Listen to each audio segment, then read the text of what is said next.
is your second stimulus update and stimulus update for Friday, October 30th. Get your stimulus news in a flash. If you are new here, I would love for you to subscribe and become part of the family. The $1,200 stimulus check and stimulus bill is at the final stage of negotiation, but it is not going to pass before the election. Nancy Pelosi said Republicans aren't following through, and Trump tweeted Nancy has little interest in helping Americans. Trump and Pelosi have said the stimulus will not be here before the election. We have 5 days before the election and no stimulus. I know, it's very annoying. Why? Well, I know I'm tired of Washington using stimulus as a weapon. It appears from their actions that none of them care about the American people. Listen up to hear where we are with the stimulus, what's next, and when stimulus will pass. To check out what is in Nancy Pelosi's original $2.2 trillion bill, check out this video. I believe we will get stimulus, but when it will pass is the million-dollar question. There are almost 13 million people unemployed who I know need the stimulus money. For all my unemployed friends, I know how helpful the federal unemployment boost was, so stay tuned to hear how much boost you will get and when it will be retroed to. My name is Teresa Von Regan, and welcome back. Subscribe and join the family. Before we move on, I have a gift for you. Get 3 stocks from Webull when you download the app and deposit $100. The Webull link is in the description of this video. The deal expires on Halloween, tomorrow, so hurry and get your 3 free stocks. Almost every economist, I think actually every economist, is saying the American economy needs stimulus now. I have not heard any say different. If stimulus does not pass soon, unemployment will continue to rise and spending will continue to decrease, and the economy could go into a recession or even a depression.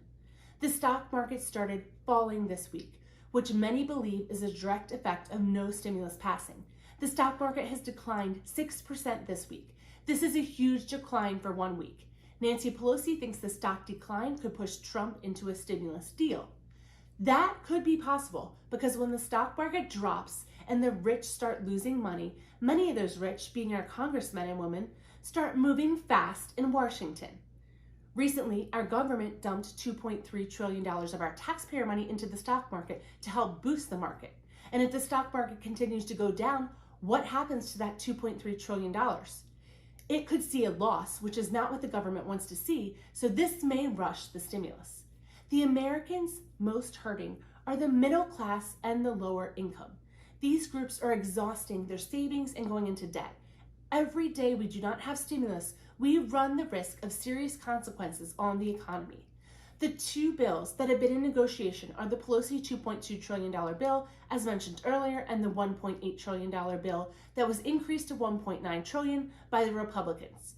Both bills have much needed unemployment boost. The Pelosi bill has a $600 a week unemployment boost, and the Republican bill has a $400 a week unemployment boost. To check out the Republican bill, check out this video.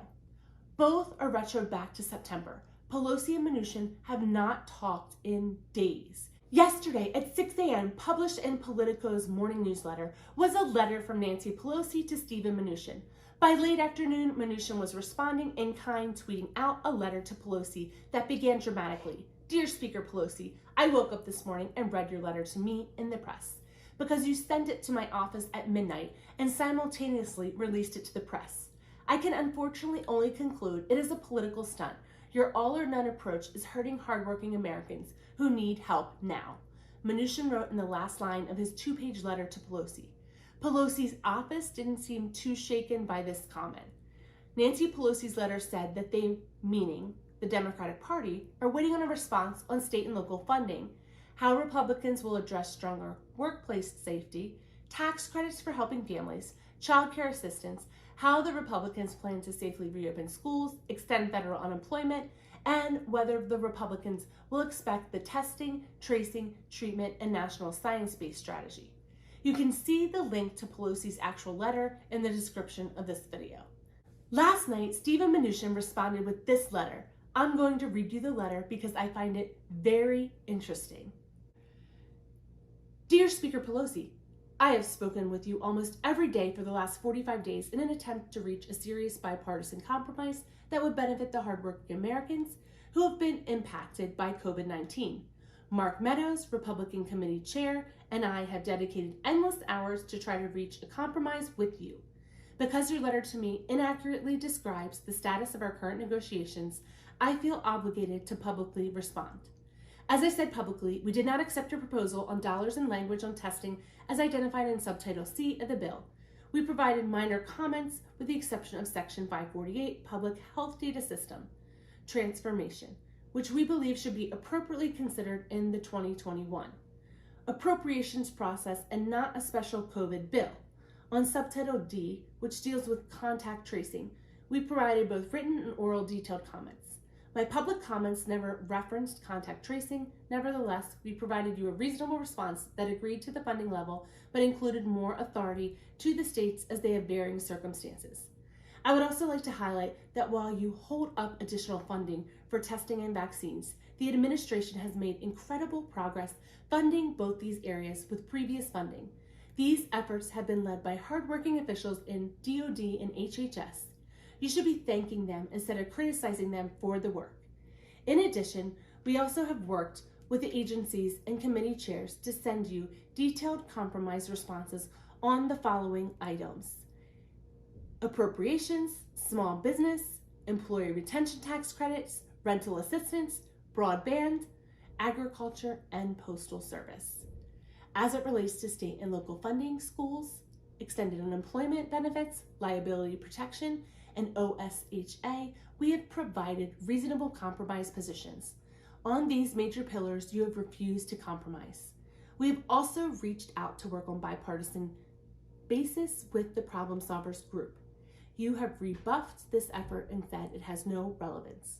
While you accuse the administration of holding up the negotiations, you refuse to bring to the floor of the House standalone legislation to support airline workers, additional Paycheck Protection Program payments to small business, and additional direct payments that we can fund by using already approved money that we have not spent. Your all or nothing approach is hurting hardworking Americans who need help now. Sincerely, Pelosi-Mnuchin. Wow, after that response to Pelosi, I hope she feels the urgency to compromise and pass stimulus.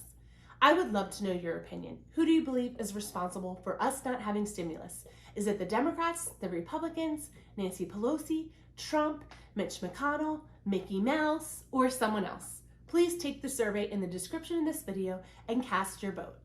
Clearly, the price is high if we don't pass stimulus.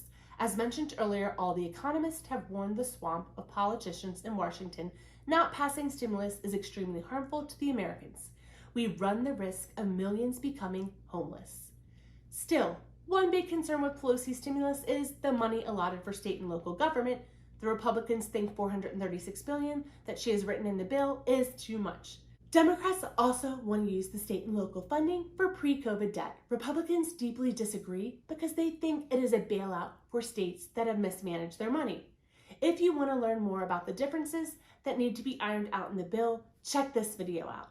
The presidential election is only 5 days away.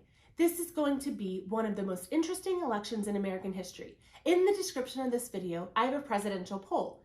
And if you've seen my previous videos, you know that I have little faith in most of the polls, as they do not poll what I believe to be a diverse area and use a large enough group to be accurate. So I decided to create my own poll. Please follow the link in the description to place your vote. We will be polling up until the day of the election to get a gauge of whom America would like to see as president. Currently, my poll has Trump leading. However, only a small number have cast their vote, so we need more people polled for better accuracy. Well, this completes your stimulus package and news update for Friday, October 30th. I will continue to follow stimulus. Subscribe to get the latest streamlined, nonpartisan news. Bye for now.